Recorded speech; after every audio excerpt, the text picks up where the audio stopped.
नमस्कार बच्चों, स्वागत है आप सभी का आपके अपने डिजिटल लर्निंग प्लेटफॉर्म नीट शास्त्र पे।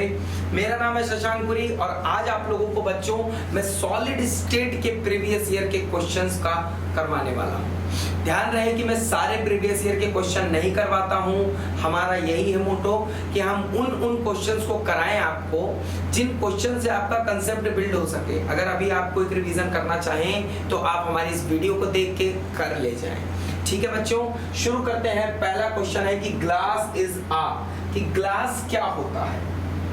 ठीक है, आपके ऑप्शंस हैं बच्चों इसमें liquid, solid, super cooled liquid and transparent organic polymer.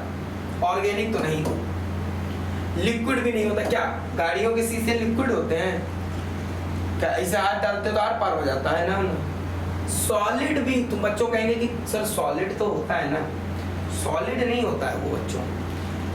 Super cooled liquid का दर्जा दिया जाता है ग्लास को। मतलब बोला जाता है कि ये जो ग्लास होता है ना वो बहुत ज्यादा ठंडा किया हुआ एक लिक्विड होता है। एक लिक्विड है जो कि बहुत ज्यादा ठंडा किया गया। इसीलिए आपने देखा होगा जो पुरानी बिल्डिंगें होती हैं, पुरानी बिल्डिंगों में जो शीशे लगे होते हैं वो नीचे से मोटे हो जाते हैं, क्योंकि लिक्विड तो ग्रेविटी के तरफ पड़ती है ना, तो ग्रेविटी की वजह से लिक्विड नीचे आके जमा हो जाता है और नीचे जमा जब हो जाता है तो नीचे से मोटा हो जाता है। तो इसका क्या सही आंसर होगा बच्चों कि glass is a super cooled liquid. Glass क्या होता है? सुपर कूल्ड लिक्विड होता है। ठीक, पहला क्वेश्चन था ये आप लोगों का। अगला क्वेश्चन देखते हैं बच्चे। अगला क्वेश्चन पूछा है The number of atoms contained in a FCC unit cell of a monoatomic substance is। ठीक है, पूछ रहा है कि जैसे FCC है, फेस सेंटर,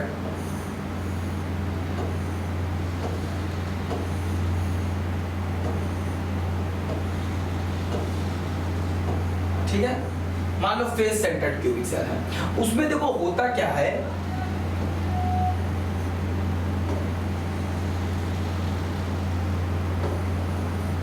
ये ठीक है, फेस सेंटर में क्या कॉर्नर्स पे सारे पाए जाते हैं और फेस के सेंटर पे एक पाया जाता है। जो 6 कितने फेसेस होते हैं? एक, जैसे आप अपने रूम में बैठे हैं, देख लीजिए कितने फेसेस हैं। 4 फेसेस आपके इधर और ऊपर और नीचे, टोटल 6 फेसेस होते हैं। ठीक है, तो 6 फेसेस होते हैं और कितने कॉर्नर? 4 4 8 कॉर्नर होते हैं। ठीक है, 6 faces 8 corner, 6 faces 8 corner.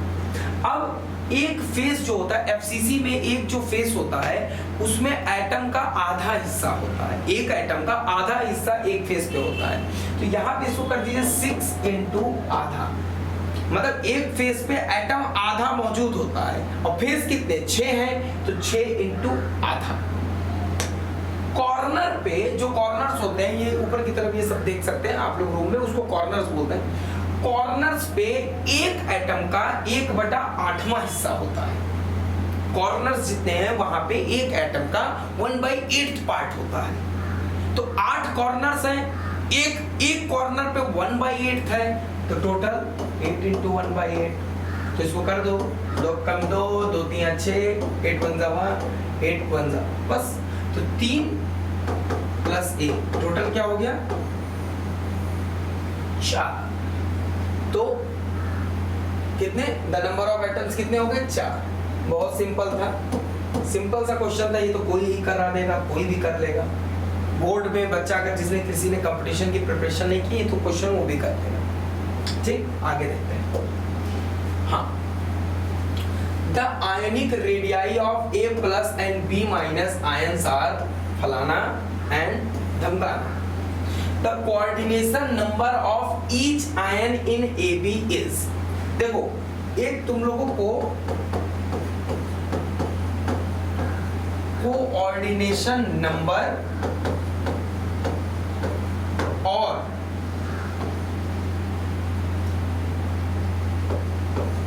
Radii ratio, coordination number और रेडियाई रेशियो के बीच में एक रिलेशन आपको बताया गया है। बताया जाता है, आपके टीचर बताते हैं कि अगर 0.2 से 0.4 आ रहा है, 0.4 से 0.6 आ रहा है रेडियस रेशियो, तो रेडियस रेशियो देखो सबसे पहले निकालते कैसे हैं, radius of cation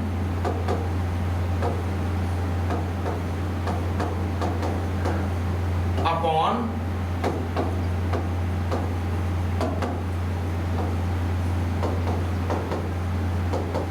radius of anion, radius of cation upon radius of anion, ऐसे निकाला जाता है बच्चों।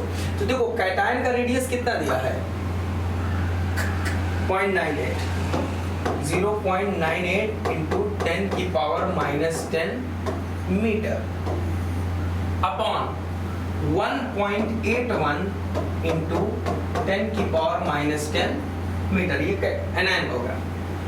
ये लगभग 2 से जाएगा और ये कट जाएगा, तो ये इसकी वैल्यू रेडियस रेशियो जो आया है वो आ रहा है 1/2 यानी कि 0.5। अब एक चीज मैं तुमको बता देता हूं, हमेशा ध्यान रखना कि अगर रेडियस रेशियो 0.4 से 0.6 के बीच में आता है तो उस केस में कोऑर्डिनेशन नंबर कितना हो जाता है बच्चों, 6 हो जाता है। ठीक, तो रेडियस रेशियो जो आया है वो कितना आया है, 0.5 आया है। अब 0.5 क्या 0.4 और 0.6 के बीच में है या नहीं है, तो कहोगे यस सर है, तो इसका कोऑर्डिनेशन नंबर क्या हो जाएगा, सी हो जाएगा। ठीक है, क्या आपको लोगों को इतनी बात क्लियर हो गई बच्चा? ठीक, आगे बढ़ते हैं।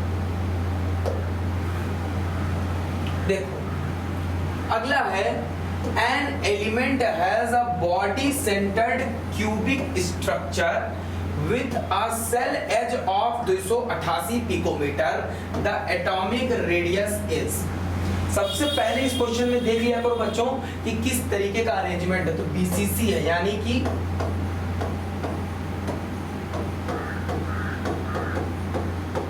Body centred. अच्छा देखो बॉडी सेंटर्ड किस तरह होता है, देखते हैं, अगर ज्योमेट्री बन जाती है तो बना लेते हैं।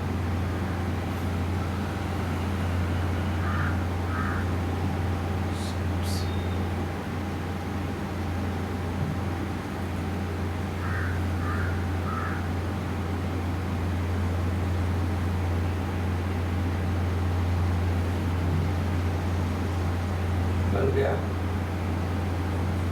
ये क्यूब नहीं है क्या यार, क्यूब बनाना था अपने को।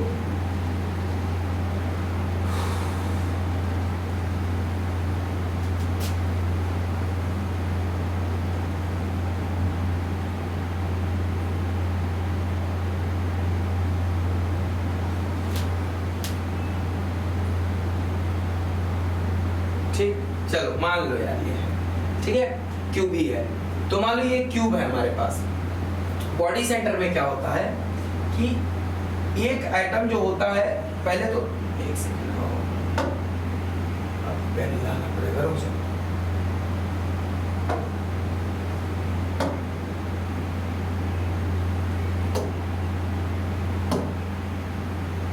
ठीक, अब मान लो बच्चा कि इसमें क्या होता है, एक एटम्स तो कॉर्नर्स पे होते हैं, सभी कॉर्नर्स पे एक एक एटम, ठीक, और एक एटम पाया जाता है बीचों बीच, और वो इस तरह पाया जाता है कि ये कॉर्नर वाला एटम और ये बीच वाले एटम एक दूसरे को टच करते हैं, ठीक, और इनके बीच से जो लाइन जाती है उसको हम लोग बोलते हैं बॉडी डायगोनल। दो तरीके के डायगोनल्स होते हैं, एक होता है बॉडी डायगोनल और एक होता है फेस डायगोनल। अच्छा देखो, ये जो बॉडी डायगोनल होता है वो अब सेम इसमें पूछा गया है, देखो an element has a body set, मतलब इसमें जितने भी एटम है सब सेम एलिमेंट के हैं, तो सबका रेडियस बराबर होगा। अच्छा ये बॉडी डायगोनल देखो, अगर तुम ध्यान दोगे कि मान लो ये वो एटम था, तो इसका एक रेडियस, इसका 2 रेडियस और इसका 1 रेडियस, तो टोटल 4r के बराबर है। ये बॉडी डायगोनल किसके बराबर है, 4r के बराबर है। मतलब 4 एटम के रेडियस को मिला दोगे तो बॉडी डायगोनल उतना बड़ा है। अब देखो बॉडी डायगोनल कैसे निकालते हैं, अगर मान लो किसी का एज लेंथ जो है a, एज इसकी लेंथ जो है वो a है, ठीक है, तो एज की लेंथ a है, तो बॉडी डायगोनल जो होता है क्यूब का होता है √3a, ठीक है। और जो फेस डायगोनल का मतलब इस फेस में जो डायगोनल है, एक फेस में जो फेस डायगोनल होता है उसका वैल्यू होती है √2a, ठीक। तो बॉडी डायगोनल √3a है और वो किसके बराबर है, 4r का। तो क्या मैं ये लिख सकता हूं 3a = क्या है, 4r, क्या, ठीक है। 3a = 4r, इसमें एटॉमिक रेडियस पूछा है ना, तो r पूछा है, तो r = क्या हो गया, √3/4 × a, ठीक है। अब a की वैल्यू कितनी दे रखी है, 288 दे रखी है, तो रख दो √3/4 × 288। तुमको इसके आगे सॉल्व नहीं करना है क्योंकि जो ऑप्शंस हैं वो उसी फॉर्म में ही दिए हुए हैं। तो क्या हो जाएगा इसका आंसर, ए हो जाएगा, ठीक ना बच्चा लोग। चले आगे बढ़े, इजी होता है सॉलिड स्टेट बहुत। आगे देखो, इसमें थोड़ा सा ऑप्शन गलत हो गया। देखो, if a is the length of the side of a cube, the distance between the body centred atom and one corner atom in the cube will be. देखो पिछले वाले की तरह ये क्वेश्चन है, लेकिन इसमें जानते हो क्या पूछ रहा है, इसमें वो चीज नहीं पूछ रहा है, उसमें रेडियस पूछा था एक एटम का, इसमें पूछ रहा है ये जो बॉडी सेंटर्ड है और ये वाला, इनके बीच की ये जो डिस्टेंस है वो क्या होगी। इन दो बॉडी सेंटर एटम और कॉर्नर वाला जो एटम है उसके बीच की जो डिस्टेंस है वो क्या होगी। तो यानी कि रेडियस पूछता तो आधा पूछता, अब यानी कि ये पूछना चाहता है बच्चों कि इस बॉडी डायगोनल की आधी डिस्टेंस, क्योंकि बॉडी डायगोनल के बीच में होता है तुम्हारा क्या, बॉडी सेंटर्ड वाला, और एंड पे होता है तुम्हारा कौन सा, जो कॉर्नर्स पे होते हैं। तो यहाँ पे उन दोनों एटम्स के बीच में डिस्टेंस, तो एटम के बीच में डिस्टेंस मतलब इसका रेडियस प्लस इसका रेडियस, तो तुमको यहाँ पे 2r की वैल्यू बतानी है। और 2r देखो बॉडी डायगोनल जो होता है वो 4r के बराबर होता है, ठीक। बॉडी डायगोनल 4r के बराबर होता है, लेकिन तुमको 2r की वैल्यू बतानी है, यानी तुमको बॉडी डायगोनल का आधा बताना है। अब बॉडी डायगोनल क्या होता है बच्चों, बॉडी डायगोनल की क्या वैल्यू होती है, √3a होता है बॉडी डायगोनल, ठीक है। और इसका आधा कर दो तो √3a/2, ठीक है। तो ये वाला ऑप्शन सही है, लेकिन हमको मिसप्रिंटिंग हमसे हो गई है, यहाँ पे 3/√2 नहीं होगा, √3/2 × a होगा, ठीक। बॉडी डायगोनल का आधा, ठीक ना बच्चा लोग। आगे देखो, a metal has a FCC lattice, the edge length of the unit cell is 404 picometer, the density of the metal is 2.72 gram per cc, the molar mass of the metal is। अब तुमको molar mass पूछा है, तो जैसे तुमको साफ, ये तो बहुत बोर्ड में तुम्हारे टीचर भी बताते होंगे कि डेंसिटी वाला क्वेश्चन बहुत इंपॉर्टेंट होता है। तो डेंसिटी का क्या फॉर्मूला होता है, density is equal to Z × m/Na × a³, ये फॉर्मूला होता है डेंसिटी का।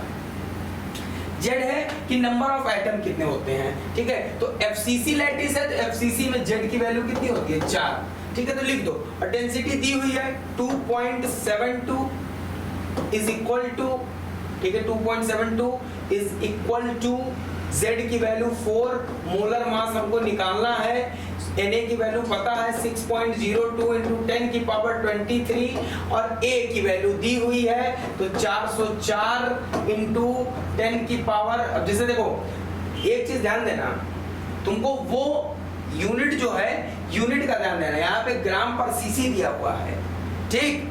तो इसको पिकोमीटर को तुमको सेंटीमीटर में कन्वर्ट करना पड़ेगा, ठीक है। तो पिकोमीटर को तुम पहले सेंटीमीटर में क्रिएट, अगर यहाँ पे ग्राम पर सीसी की जगह पे ग्राम पर सीसी नहीं दिया, ग्राम पर मीटर क्यूब दिया है, तो उसको पहले ग्राम पर सीसी में, अगर किलोग्राम पर सीसी दिया है तो उसको तुम इस तरीके से, आपको यूनिट वगैरह का ध्यान देते हुए आपको करना है। क्या समझ में आ गया बच्चा लोग। देखो अब तुमने यूनिट वगैरह रख दोगे, अब इसको सॉल्व कर लोगे, उसके बाद m की वैल्यू निकाल दोगे। तो ये बहुत सिंपल क्वेश्चन था, तो इसको मैं आगे नहीं कर रहा हूँ, बस मैं आपको बता दिया कि इसमें करना क्या, क्योंकि इसमें तो कोई कंसेप्ट भी नहीं था, इसमें बस एक वैल्यू मिसिंग थी, बाकी वैल्यू आप लोगों को चीजें पता है, उसको वैल्यू को पुट करिए और आंसर को क्या कर दीजिए, निकाल दीजिए। ठीक है, तो मेरे ख्याल से इसमें 27 ग्राम पर मोल आंसर आ रहा है, जैसे कि मुझे जहां तक लग रहा है। ठीक है, तो 27, लेकिन आप लोग एक बार करके चेक कर लीजिएगा और 27 ही आएगा। ठीक है, बस इस तरीके से आप लोग इस क्वेश्चन को करिए, इसमें कुछ बताने वाला नहीं है, तो इसको आगे चलते हैं। अगला देखो क्वेश्चन है आयरन, ये बहुत अच्छा क्वेश्चन है, ये इस पे ध्यान देना बच्चा लोग, बहुत इंपॉर्टेंट, बहुत मस्त क्वेश्चन है। Iron exhibit BCC structure at room temperature. हाँ, मतलब रूम टेम्परेचर पे आयरन बीसीसी शो करता है। अब 900 degree centigrade it transform to FCC structure. अरे वाह, अब 900 डिग्री सेंटीग्रेड ये क्या बना लेता है, एफसीसी बना लेता है, यानी कि रूम टेम्परेचर पे जेड की वैल्यू 2 रहती है और यहाँ पे जेड की वैल्यू 4 हो जाती है 900 के ऊपर। ठीक है, अच्छा, रेशियो ऑफ डेंसिटी पूछ रहा है, मतलब रो वन नहीं, रो रूम टेम्परेचर RT और रो temperature greater than 900 degree centigrade. ठीक है, इनके बीच में पूछ रहा है, तो डेंसिटी का रेशियो अज्यूम करना है कि मोलर मास जो है और एटॉमिक रेडियाई आयरन का सेम है। ठीक है, अच्छा एक बात बताओ, डेंसिटी का क्या फॉर्मूला होता है? अच्छा देखो, Z into M upon NA into AQ, नीचे Z1 Z2 into M upon NA into AQ। अब देखो जेड की वैल्यू तो चेंज हो रही है, यहाँ पे पहले बीसीसी था, तो बीसीसी के केस में जेड 2 था, फिर बाद में एफसीसी बन गया, तो जेड के इसके केस में जेड की वैल्यू 4 आ गई। मोलर मास तो चेंज हो नहीं रहा है और Na की वैल्यू तो चेंज होती नहीं है, लेकिन A तुमको देखना होगा क्या चेंज हो रहा है या नहीं हो रहा है। बच्चों A चेंज हो जाएगा, जानते हो क्यों? क्योंकि जो जब तुम्हारा बीसीसी था, ठीक है, तो बीसीसी के केस में बच्चा रेडियस नहीं चेंज हो रहा है, लेकिन A चेंज होगा।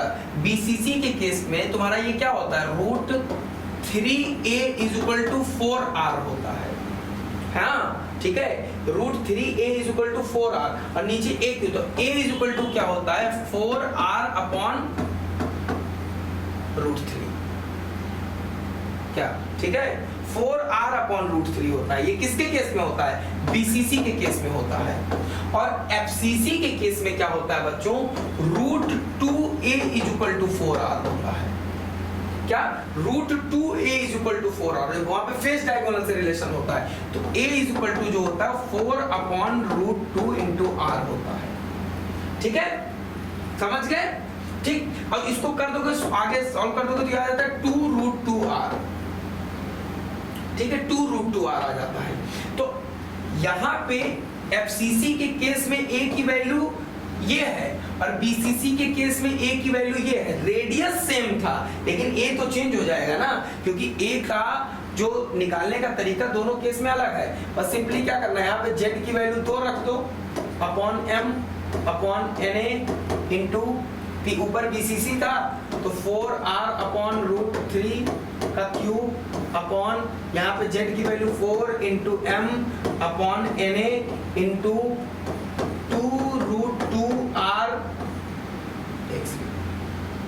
2√2r का क्यूब। M से M, Na से Na, ये सब कट गया, 2 से 2 दूनी 4। इसको जब प्रॉपर काटो उठोगे, इधर अपना मैथ्स वाला काम पूरा करोगे तो तुम्हारा C वाला आंसर आ जाएगा बच्चों इस क्वेश्चन में। क्या, ठीक है, मैं क्लियर हूं?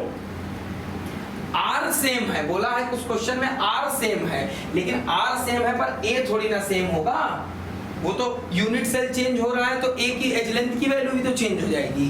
ठीक है, चलो आगे है विच इज इनकरेक्ट स्टेटमेंट, गलत कौन सा। देखो, density decrease in case of crystal with Schottky effect. सही बात है, शॉर्टकी इफेक्ट में क्या होता है, बाहर चला जाएगा। ठीक है, तो डेंसिटी उसमें क्या हो जाएगी, डिक्रीज कर जाती है। ठीक, अच्छा NaCl is insulator, silicon is semiconductor, silver is conductor, quartz is piezoelectric crystal। ये एकदम सही स्टेटमेंट है बच्चों। अगला, Frankel defect is favored in those ionic compound in which size of cation and anion are almost same। ये गलत है। Frankel defect उसमें होता है जिसमें cation और anion के साइज में डिफरेंस ज्यादा हो, तो ये वाला स्टेटमेंट गलत है। लेकिन FeO 0.98 has non-stoichiometric metal deficiency defect। ठीक है, तो ज्यादातर जगहों पे सी को आंसर माना गया, ठीक है, ज्यादातर जगहों पे डी को आंसर माना गया कि डी भी गलत और सी भी गलत है। तो इस क्वेश्चन में दोनों आंसर को सही माना गया है बच्चों। तो ये वाला दोनों स्टेटमेंट गलत के फॉर्म में आपको ज्यादातर जगहों पे मिल जाएंगे। ठीक है, तो ये क्वेश्चन बस मैंने इसलिए करवा दिया क्योंकि इसमें थोड़ा सा डाउट था बच्चों को। इसमें क्या था कि बहुत सारी बुक ने सी को दिया है, बहुत सारी ने डी ने दिया है। अगर एक बहुत फेमस कंपनी है जो प्रीवियस ईयर बनाती है, उसने सी और डी दोनों को आंसर माना है। तो हम आंसर इसमें क्या माने, ये हमारे ऊपर है। ठीक है, वैसे ऐसे क्वेश्चन में दोनों आंसर जो होते हैं, दोनों ऑप्शन सही मान लिए जाते हैं। ठीक है, तो अब देखो आगे ये अगला क्वेश्चन है बच्चे कि the vacant space in BCC lattice unit cell is. ध्यान देना, बहुत सारे बच्चे, देखो मेरे बच्चे सिंपल क्यूबिक का देखते हैं, बॉडी सेंटर्ड का देखते हैं और फेस सेंटर्ड का देखते हैं, और उनको याद होता है कि इनकी जो पैकिंग एफिशिएंसी होती है इसकी 52 के आसपास होती है। ठीक है, बीसीसी की 68% के आसपास होती है और एफसीसी की या फेस सेंटर्ड की 74% होती है। ये बच्चों को याद होता है और बच्चे क्या करते हैं, हड़बड़ा जाते हैं, ये नहीं देखते हैं कि वैकेंट स्पेस पूछा है कि पैकिंग एफिशिएंसी पूछी है। ठीक, तो वो तो कहो, अगर बीसीसी में पहला ऑप्शन 68% का होता तो 50% बच्चे ऐसे होते जिनको आंसर इसका पता है, तब भी हड़बड़ा जाते क्योंकि इसका बीसीसी में जो तुम्हारा पैकिंग एफिशिएंसी होती है वो 68% की होती है, तो 68% लगा के चले आते हो, -1 नंबर लेके घर आते। लेकिन ध्यान देने वाली थी बात है बच्चों कि इसमें वैकेंट स्पेस पूछा था कि वैकेंट स्पेस कितना है। तो अगर किसी चीज में 68% पैकिंग एफिशिएंसी है, यानी कि 32% उसमें वैकेंट स्पेस होगा। तो वैकेंट स्पेस इस क्वेश्चन में आपको बताना था, ना कि पैकिंग एफिशिएंसी। तो इसका आंसर क्या 68% होगा, क्या 48% होगा? जी नहीं, इसका आंसर क्या होगा बच्चों, 32%। ठीक है, तो ये क्वेश्चन था। अगले क्वेश्चन की तरफ बढ़ते हैं। अच्छा, ये देखो बहुत अच्छा क्वेश्चन है कि a metal crystallizes with a face centred cubic lattice, the edge of the unit cell is 408 picometer, यानी कि 408 इंटू 10 की पावर -10 सेंटीमीटर। कोई जरूरत नहीं थी लिखने के लिए, ऐसे ही लिख दिया क्योंकि यहाँ पे सारे आंसर पिकोमीटर में है। 1 पिकोमीटर इक्वल टू 10 की पावर -12 मीटर, 10 की पावर -10 सेंटीमीटर। ठीक है, जो पिछले वाले क्वेश्चन में मैंने आपको बोला था कि वहां पे पर सीसी था, तो आपको पिकोमीटर की डिस्टेंस को पहले सेंटीमीटर में कन्वर्ट करना पड़ेगा क्योंकि सेम यूनिट, सेम जो उसका यूनिट होगा उसी को आप मल्टीप्लाई या डिवाइड करेंगे। ठीक है, तो अब एज लेंथ दे दी है 408 मीटर। अब तुमसे पूछा क्या है कि डायमीटर क्या होगा मेटल का। ऐसे क्वेश्चन में गलती होती है, बच्चे हड़बड़ा जाते हैं, डायमीटर को रेडियस समझ लेते हैं क्योंकि रेडियस पे ही क्वेश्चन कराया जाता है उनको बार बार। पर इस क्वेश्चन में पूछा क्या गया है डायमीटर के बारे में। तो एक बार और हम लोग क्या करते हैं बच्चों, कोशिश करते हैं कि एक सेकंड, ठीक है, क्यूब बना के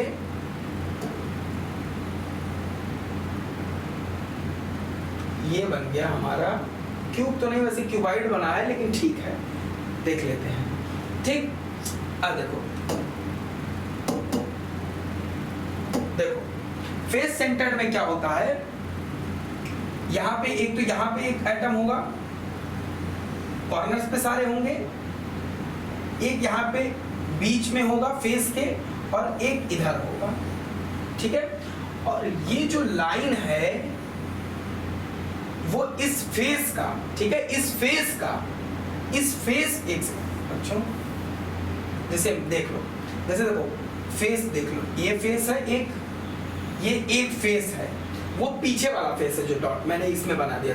अब देखो इस फेस में जब तुमको अगर बनाना है तो एक एटम तो इसको ऐसे बना दोगे, एक फेस के सेंटर में होगा और दूसरा ऐसे बना दोगे, ठीक है, एग्जैक्टली नहीं बना लेकिन ठीक है।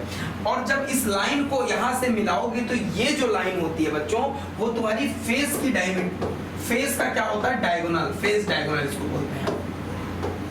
थोड़े समय पहले अभी हम लोग क्वेश्चन कर रहे थे तो वहां पे बॉडी डायगोनल की बात कर रहे थे। Body diagonal is equal to √3 into a edge length, और ये तुम्हारी जो ये लेंथ है इसको ए बोलते हैं, वही दी हुई है 408 पिकोमीटर।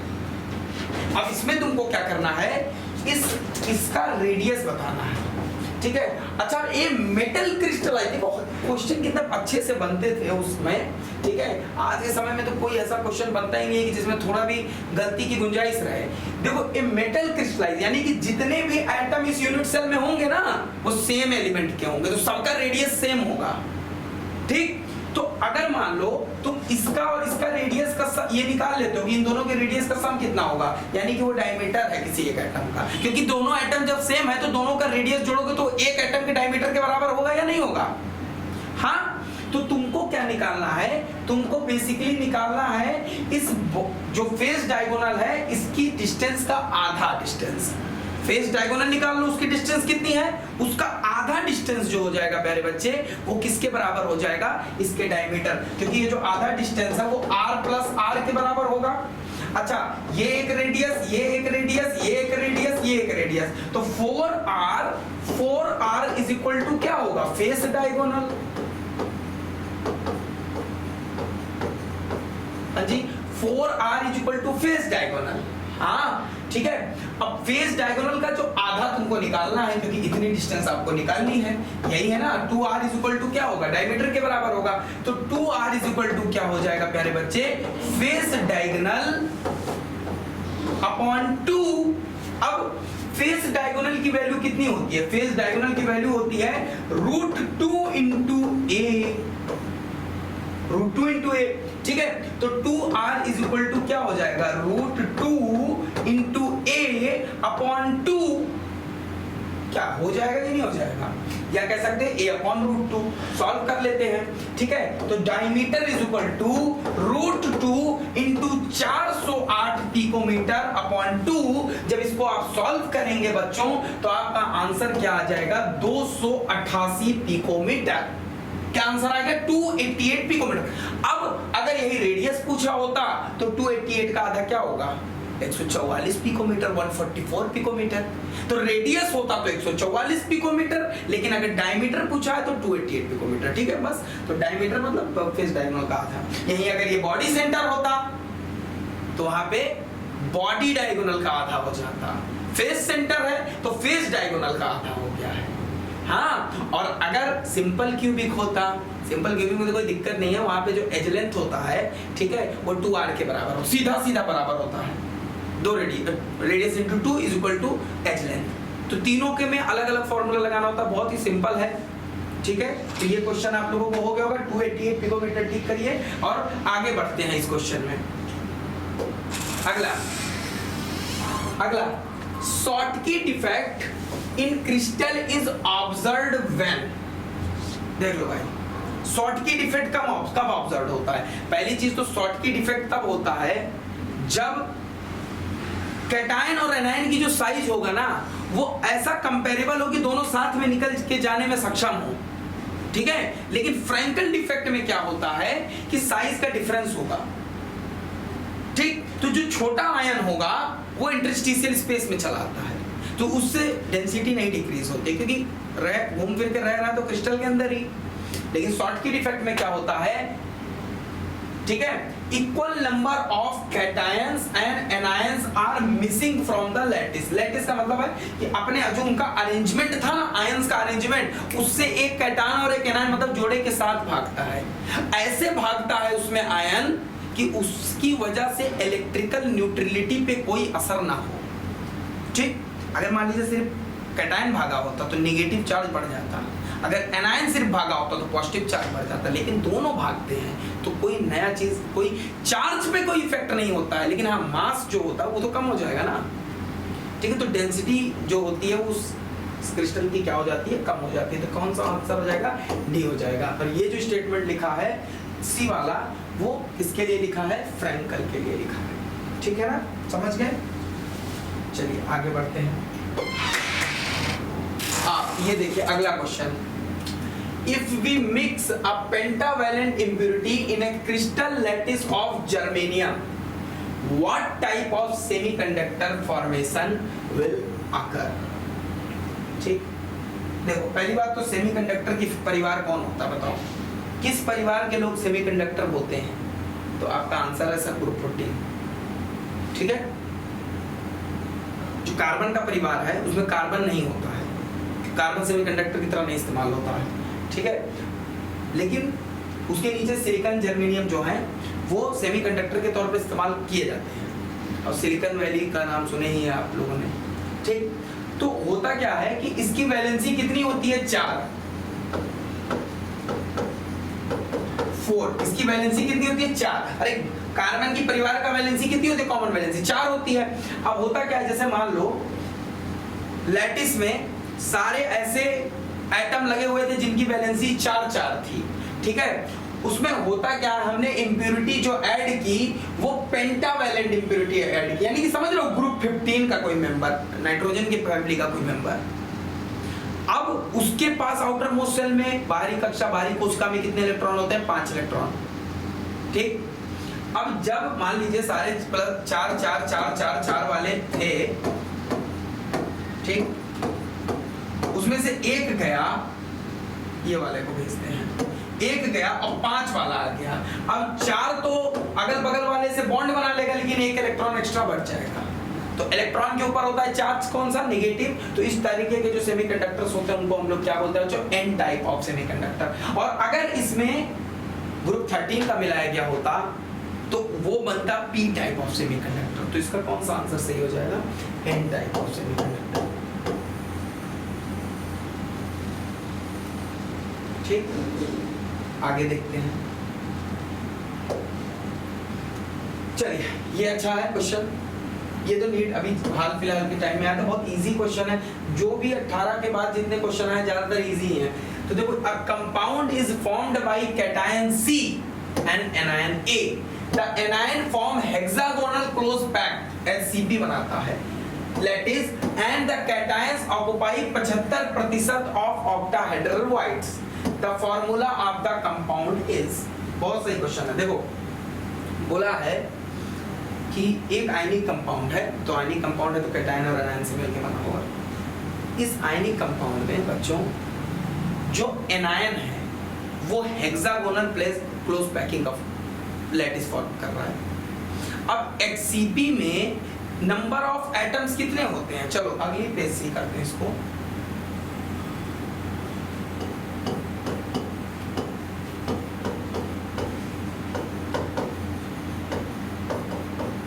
HCP में नंबर ऑफ एटम्स की संख्या कितनी होती है, 6, ठीक।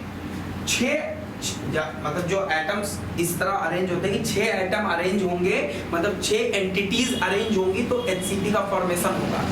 और बोला है कि जो एनायन है वो HCP फॉर्म कर रहा है, यानी कि एनायंस की संख्या कितनी होगी, 6 होगी, ठीक है। और दूसरी चीज, नंबर ऑफ ऑक्टाहेड्रल वाइड्स कितना होता है,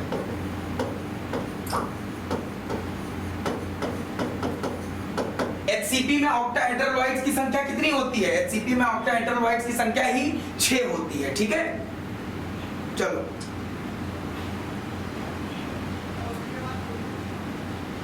इधर देखो, लेकिन बोला गया है कि ऑक्टाहेड्रल वाइड्स में मौजूद है कैटायन, लेकिन सब में नहीं मौजूद है, 75% में मौजूद है। किसमें, 75% में मौजूद है। मतलब पूरा का पूरा ऑक्टाहेड्रल वाइड नहीं ऑक्युपाइड है। कितना ऑक्युपाइड है, 75%, ठीक है। नंबर ऑफ HCP में नंबर ऑफ एटम 6 होते हैं, तो यानी कि नंबर ऑफ एनायंस कितने हैं, नंबर ऑफ एनायंस की संख्या 6 है। नंबर ऑफ ऑक्टाहेड्रल वाइड 6 होते हैं, और कैटायन जो है वो ऑक्टाहेड्रल में मौजूद है लेकिन सिर्फ 75% में। तो नंबर ऑफ कैटायन कितने हो जाएंगे? देखो बच्चा, नंबर ऑफ कैटायन हो जाएगा 75/100 इंटू 6। ठीक, तो ये इसकी वैल्यू कितनी आ जाएगी? 9/2। तो कैटायंस, ये हो गई कैटायन की संख्या, कैटायन का नंबर। ये हो गया एनायन का नंबर। ठीक है, तो ये कर दो C 9/2 A 6। इसको थोड़ा सॉल्व करने की कोशिश कर दो, दोनों को 2 से मल्टीप्लाई कर दो। क्या होगा? C 18/2 A 12। ये हो गया C 9 H 12, 3 3 9 3 4 12। तो क्या आ गया? C 3 H 4। सिंप्लीफाई करते हैं, जो रेशियो है उसको सिंपल रेशियो में रखने की कोशिश करते हैं कि इससे ज्यादा ना कट सके।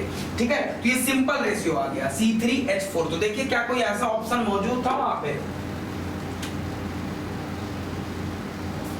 मौजूद था, डी वाला था।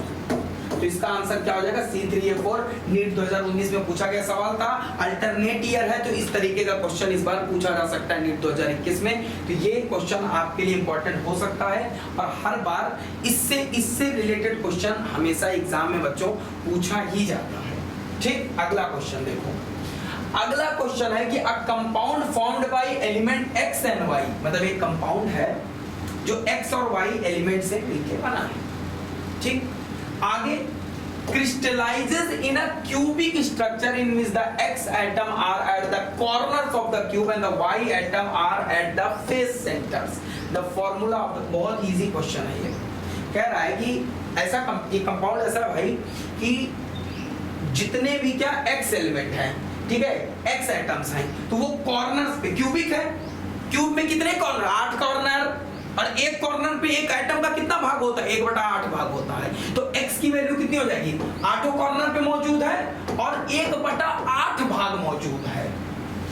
तो एक यूनिट सेल में कितना एटम हो गया x का? x की वैल्यू हो गई 1, x का 1 एटम है। अब y देखो, y बोला है कि फेस सेंटर में पाया जा रहा है, फेस सेंटर में, जो फेस का सेंटर है उस पे पाया जा रहा है y। अच्छा, कितने फेस होते हैं बच्चों? टोटल कितने फेस होते हैं किसी भी क्यूब में? 6 फेस होते हैं। अपने आसपास जो कमरे में, अब ओवल घर में, ओवल कमरे में नहीं रहते हो तो नहीं, तब नहीं गिन पाओगे, लेकिन अगर तुम्हारा कमरा क्यूब या क्यूबॉइड के शेप में है तो उसमें नंबर ऑफ फेसेस गिन लो कितने हैं। 1 2 3 4 5 6। ठीक है, 4 दीवारें और एक ऊपर की छत, सीलिंग और नीचे की जमीन। ठीक है, तो टोटल 6 फेसेस होते हैं। एक फेस में आधा एटम पाया जाता है फेस में। ठीक है, एक फेस में एक एटम आधा पाया जाता है। फेस टोटल 6 हैं, तो y की संख्या कितनी हो जाएगी? 1/6। ठीक है, 1/2 इंटू आधा पाया जा रहा है ना, तो 1/2 इंटू 6। टोटल कितने फेसेस हैं? 6। तो 2 1 2 2 3 6। तो y की संख्या कितनी हो गई? 3। बच्चों x की संख्या 1। क्यों x की संख्या 1? क्योंकि ये कॉर्नर्स पे पाया जा रहा है। कितने कॉर्नर्स? 8 कॉर्नर। 8 कॉर्नर पे कितना भाग पाया जा रहा है? 1/8। तो 1/8 इंटू 8 1, 1/2 इंटू 6 3। तो x1 y3, x1 y3। तो क्या देखो, xy3 नाम का कोई है फॉर्मूला क्या? हाँ, ये वाला फॉर्मूला जो है वो xy3 के में। तो इसका क्या आंसर सही हो जाएगा? ठीक, समझ गए? तो इतने क्वेश्चंस थे बच्चों हम लोगों के, जो हम लोगों ने सारे कर लिए। अब सॉलिड स्टेट के लगभग देखो, मैं आपको बता रहा हूँ कि सॉलिड स्टेट में मेन पार्ट्स कौन से होते हैं और हमने किस किस पार्ट से क्वेश्चन किया है। सबसे देखिए, सॉलिड स्टेट में सबसे जो इंपॉर्टेंट पार्ट होता है वो डेंसिटी वाला पार्ट होता है।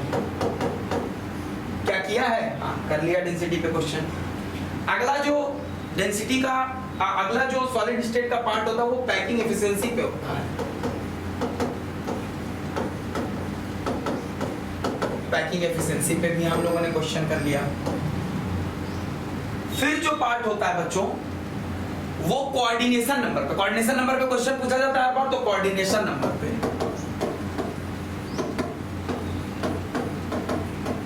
तो हम लोगों ने कोऑर्डिनेशन नंबर पे भी कर दिया। और उसके बाद डिफेक्ट से हर बार सवाल पूछा जाता है, तो हमने डिफेक्ट्स पे भी सवाल कर लिए। तो जो सॉलिड स्टेट के मेजर पोर्शंस होते हैं जिससे साल दर साल एनडीए क्या करती है, एक्सचेंज करके, अभी डेंसिटी से पूछ ली तो नहीं पूछेगी, ग्लिसरॉल डिफेक्ट से पूछ लेगी, डिफेक्ट से पूछ ली तो कोऑर्डिनेशन नंबर से पूछ ली, पैकिंग एफिशिएंसी से पूछ ली। तो इन्हीं टॉपिक्स में से घुमा घुमा के क्वेश्चन पूछे जाते हैं और मेनली हम लोगों ने डिस्कस कर लिया। अब बच्चों कई सारा जो पार्ट है सेमीकंडक्टर वाला तो वो बोर्ड्स में हटा दिया गया था, ठीक, लेकिन कंपटीशन में तो कुछ नहीं हटा है ना, तो यहाँ के लिए तो आपको पढ़ना पड़ेगा। और जो बोर्ड्स वाले बच्चे हैं वो भी लेक्चर देख सकते हैं, क्योंकि उनका भी इस बार एमसीक्यू होगा, उनके भी एग्जाम में एमसीक्यूज आएंगे और आपको पता होना चाहिए कि एमसीक्यू करने का अप्रोच कैसा होता है। वो बोर्ड जैसा अप्रोच करेंगे तो नहीं हो पाएगा कि हमको जब तक याद नहीं है तब तक हम कर नहीं पाएंगे। एमसीक्यू में लोग ये सोचते हैं कि जब तक एग्जैक्टली पता नहीं है तब तक नहीं कर पाएंगे, लेकिन ऐसा नहीं होता है। आपको आंसर सही नहीं पता होता है, लेकिन आपको ये पता होता है कौन नहीं हो सकता है, तो ये अप्रोच भी लगानी पड़ती है आपको। 4 ऑप्शन दिया है, तुमको नहीं पता कि ये रिएक्शन कौन सा, लेकिन तुमको बाकी की जो 3 ऑप्शन है, मे भी कभी कभी ऐसा होता है कि तुमको ये पता होता है, अरे नहीं यार ये तो ये रिएक्शन नहीं है, ये तो ये होती है, ऑप्शन में पूछ कुछ और रहा है, तो बाकी के ऑप्शन जो नहीं होते हैं वो कभी कभी आपको पता होता है, तो आपको इससे ये पता चल जाता है कि कौन सा होगा। तो ये इस तरीके का अप्रोच रखना पड़ता है, ये नहीं कि सिर्फ आता है तभी कर पाएंगे। ठीक, चलिए मिलते हैं अगले लेक्चर में, ठीक है, तो उसमें भी प्रीवियस ईयर के क्वेश्चन सॉल्व करेंगे हम लोग कंसेप्ट के साथ। मिलते हैं बच्चों, बाय बाय, थैंक यू।